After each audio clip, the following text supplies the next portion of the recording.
So I wanted to do a video of this security camera I recently picked up. I was in the market for a new security camera. I kind of run a really simple system at my house here where I use ZoneMinder, which is open source software, and some old analog security cameras. And so that system was pretty much dying on me, so it was time to upgrade. So I was looking for IP cameras, and then my only other requirement was that it have this, which was a 12 volt DC power supply. This particular model can also do PoE, which is power over Ethernet, and so you can actually power it just through the Ethernet cable if you have one of those special PoE switches.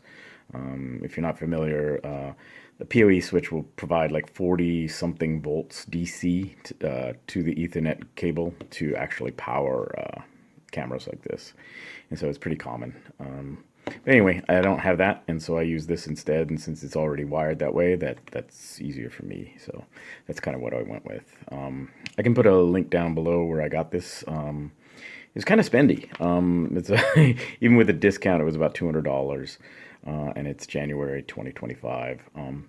But this company, SureVision, this is the model SV-VP8-N, and it's kind of got some cool features. It's probably more camera than I actually need.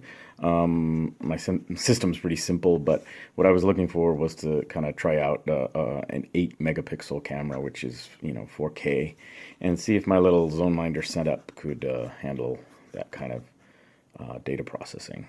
And so anyway, I thought I'd do this first video on the camera itself because I didn't see much online about this camera, and so it was kind of a shot in the dark as to whether it was going to work in my particular use case, and it looks like it's pretty good. So anyway, I'm going to open this up and then just share with you what I see inside, because it would have been nice to know. I don't know why manufacturers don't do videos like this. They kind of just, I don't know, rely heavily on marketing and stuff, and it's just, show me what you got. I just want to see what it is. I'll be a happier customer. If it's not what I need, then anyway. All right, so just a quick look at what's inside. You get some nice styrofoam. It seemed like it was packed pretty well. It made it here from New Jersey just fine. You get a little wrench to take out the bezel screws. I think it's Torx. You get a packing list. Sweet. And a quick guide. And I think this is something to do with waterproof requirements. Looks like there's some other mounts you can buy for this, but it pretty much doesn't come with them. It just comes with this, the dome. And what's this? Supplier declaration of comfort. Oh, I see. On the back of the camera, you get looks like a grounding point. That's kind of nice. And then the cable comes either straight out or it can be bent down into this little recess for mounting up against the wall. That's kind of nice. And then what else we get? We get drywall mounting screws. God help us if we use that. And I think this is the waterproof pack for the Ethernet cable. It's the other side to put on your cable. And then I think this is a hole mounting template. So, good. Let's get this out of the way. I just wanted to weigh this thing real quick. Just do grams. I don't know. Lift the cable. Not going to be too scientific. 395 plus or minus. Anyway, this is just ballpark it. So it's got some heft. I think most of it is in the bezel. It feels like it's actually metal, so that's nice. And then I think I remember something in the documentation that it's got some standard for vandal proofness. There's a bunch of videos where people hit these with hammers. So I don't know. I'm not gonna do that. All right, so I use the tool, the Torx here, to undo the bezel screws, and when it comes off, this is all in one piece. It's kind of nice. It's got a leash here, which looks like it's kind of made out of elastic or something, but that could be really helpful if you're mounting this on a ladder or something. keep that from dropping to the ground. Obviously mount the plate to the wall and then do whatever. So there's a desiccant pack in here. I don't know if this is just for transit or whether it stays here, but I guess that's up to you. And then as far as the camera, they have versions that actually have motors to actually give you full motion. This is not one of those. But this one is movable manually, and so in this direction it rotates, I believe 180 degrees. I'm trying to do this so you can see it at the same time. And then maybe you can see it right there. There's basically a little peg that's going to limit the motion eventually. It's not a great sound, but it does work pretty good. And then there's two screws, one on each side, that you have to loosen in order to get the other axis to move. Ooh, and there we go. And then it just has that much motion, so there is a up label here, but I think in most camera configurations you can just flip the image really easily. So one of the things that I will be doing is that my cable goes straight into my wall, so I don't need this little recess, and so I want this recess to be down. So I think it was closer. The way I wanted it to be is going to be closer to that. But anyway, like, it's obvious. I'll have to mount this to the wall, and then adjust this. In my situation, my cameras don't need to be adjusted. Obviously, just once because they're fixed.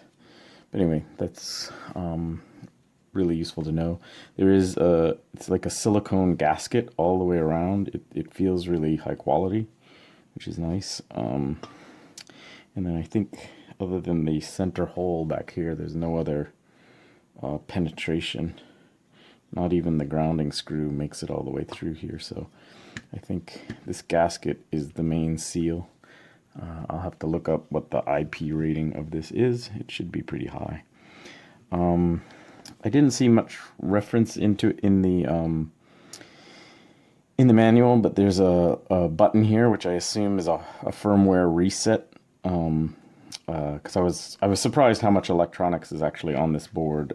Essentially, there was an online tool that they have for this camera. It's an executable for Windows, and I thought that was going to be the setup and configuration tool for this camera. And I downloaded it off their website, installed it, and ran it, and it actually wouldn't work. It's actually much simpler. I simply plugged this into my network and then found the IP address that my wireless router had given this device, and then just went to it with a browser, and boom, there was a login. There is a default password, username and password, and boom, I was in. And it asks you, it actually requires you on the first login to change the password for the admin, and it also requires you to make a pretty strong password, which is great from a security standpoint, but from a, you're just trying to, test out the features, it can be a little cumbersome. But anyway, I cannot moan about that. It's pretty awesome. And so basically on this board, it's probably much closer to kind of, some little rudimentary OS, maybe a Linux system. I don't know what's on here, a whole system on a chip board or what, but it is serving up what is a web page to configure this thing. And so I was kind of surprised by that, happily surprised. And so maybe we can get in here and I can show you some more stuff. All right, we'll see how this goes. I'm actually shooting through this magnifying glass. Might work, might not. Anyway, the circuit board is double-sided. I do see some surface mount components under there, but I don't want to take this apart anymore, so I can't even see what's underneath there, so I'm not really going to show you. Looks like maybe some integrated circuit right there, maybe on the underside, but maybe not. This is actually, looks like a micro SD card slot, so like maybe you could actually physically store image data on the device itself. That's kind of cool. The device seems to support a microphone. I do see that in the configuration. I can see the word mic there.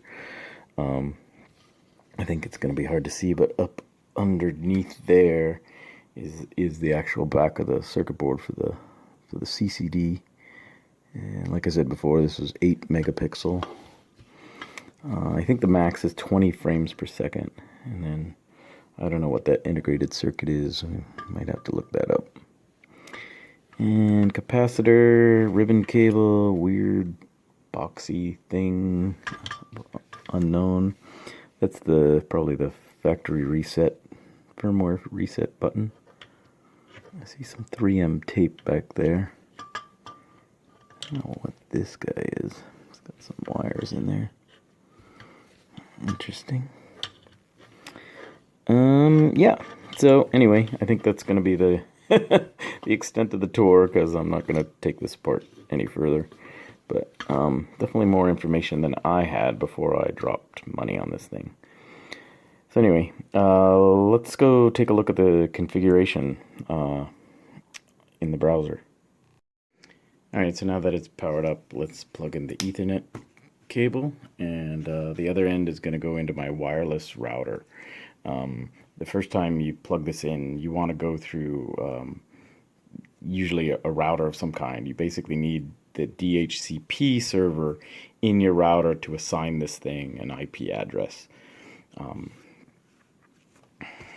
And without that, you're going to have a bad day. So don't expect to plug this directly in the back of your computer or even a Raspberry Pi or whatever, because that won't work. You need a DHCP server running somewhere. You could put one on a Pi, but anyway, this needs to get an IP address. It doesn't have one by default. So, all right. So when we connect this to our router, we're going to need this MAC address to find the IP of the phone that the router assigns to the camera. So there it is, right in the middle. All right, so here in Windows, we're going to open a command prompt. And since we're already armed with the MAC address, we're going to do ARP, which is Address Resolution Protocol-A. And so this brings up a list of IP addresses that are available to this desktop computer that this command prompt is running on. And so just to be clear, the camera is plugged into the same router that this desktop computer is running on, and when we plugged in the camera with its power on, the router assigned this IP address, and we know that because this MAC address matches the MAC address that we see on the label of the camera. And so we know that the router assigned it this IP, and so we can take this and then go into a browser and enter that. And as you can see, I've been here already. And so once you enter the IP, it'll bring up basically the web page. And so this is the web page that the camera is serving up for you to configure it with. And so the manufacturer provides this default admin password, admin user, and the password is in the documentation sheet that comes in the camera. I won't repeat it here, but on first login, it has you change that password to a pretty strong one, so it's a little bit annoying to enter strong passwords, but that's the price we pay. So anyway, once you do that, you're inside, and then it shows you, excuse the background, but the video stream from the camera itself. And so when we go to the setup tab, I just wanted to walk through this setup so that you can see what's in it. Let's make this a little bit bigger. So we get some basic info, which is useful to know. There's some network stuff. I think this is just the summary information. Time. How the camera itself tells time, basically, or syncs. And then we'll get to these in a second. So in the network section, this is going to become useful later. I'm going to set this up as a static IP so that whenever it hits the network, it keeps the same IP address. And then when it comes to the Raspberry Pi, I'll probably be setting it up on a different subnet, which will be done here. But I'll get into that in the other video. This should this video is about the camera itself. So let me just run through these and show you what's here. And so if you want to stop it and see what's, you can just pause the video. See, email, nice.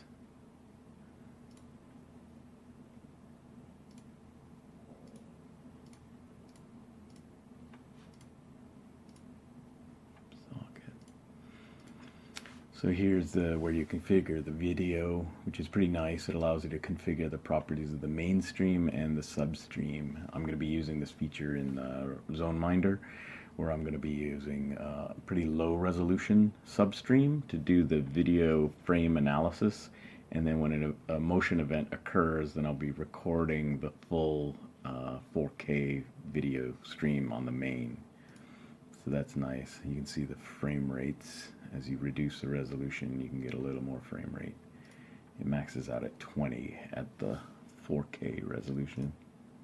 Anyway, let me just show you these pull downs. I think everything's the same over here.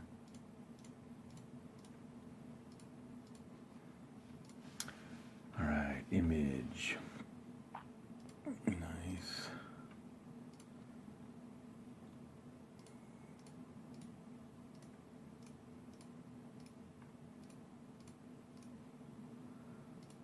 Privacy mask. That's kind of nice. And I think this is starting to get into the features of the camera that I'm probably not going to use. This is probably where I paid more than I paid for features I probably won't use. But the phone itself is capable of some motion detection on its own and triggering various things based on audio. And so it's kind of cool. But yeah, I will probably be turning this off on the phone itself and letting ZoneMinder do that.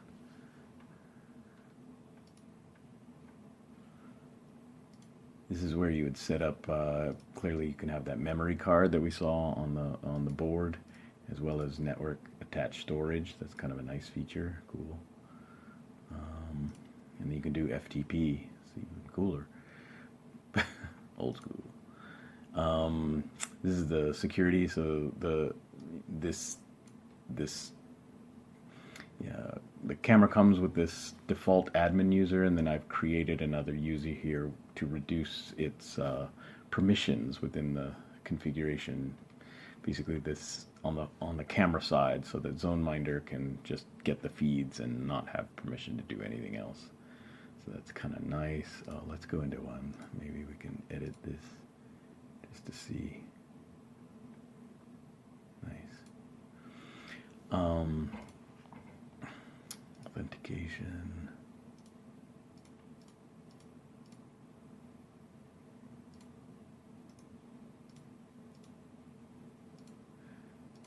So it's got quite a lot of features. So I think this is where a lot of the money went, which is nice. There's a watermark on off. And then the system.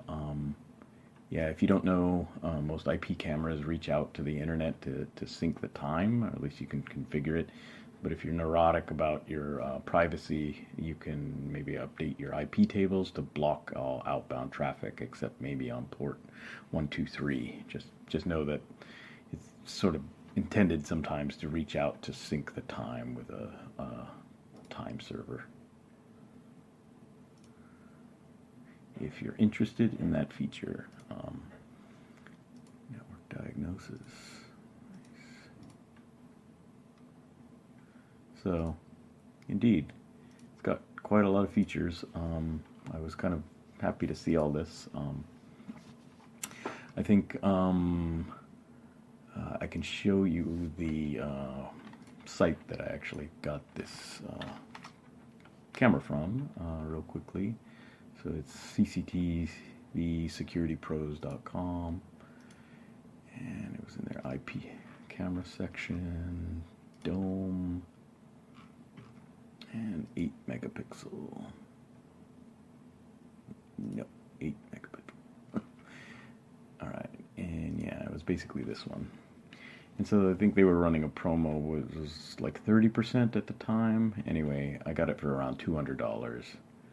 Let's just scroll down and see the specs. So it's a 1/3 inch sensor, 8 megapixel, 2.5 inch, 2.8 millimeter lens, field of view, shutter. So pretty low lux. I see. So indeed that infrared LED is a feature. Range up to about 100 feet. Here's the video compression. It's good to know. Here's the frame rates. Once again, maxing out at 20 frames per second. And let's see. Protocols, that's good. And here we have OnVIF. OnVIF is this sort of open standard. I think the security camera industry is trying to improve interoperability of the parts, and so if you're compatible with OnVIF, you should be able to do some minimum things. It's kind of hard to know sometimes with OnVIF because you see the name here. It's sort of name dropped, but they don't tell you what version of OnVIF they're supporting, and then sometimes they don't even provide this, which profiles you're implementing, and so you'll have to look it up online. But OnVIF Profile S, I think, is the basic functionality of the camera, like streaming the actual video. I forget what G is, and then I think T is like camera control, like pan left, pan right, those kinds of things. Assuming your camera has a motor to do those things. And network, and then this was important to me, to have the 12-volt DC as well as power over Ethernet. And then this is the waterproof level. IP67 is pretty good. And then this is some sort of vandal resistant standard, whether you can whack the thing with a hammer.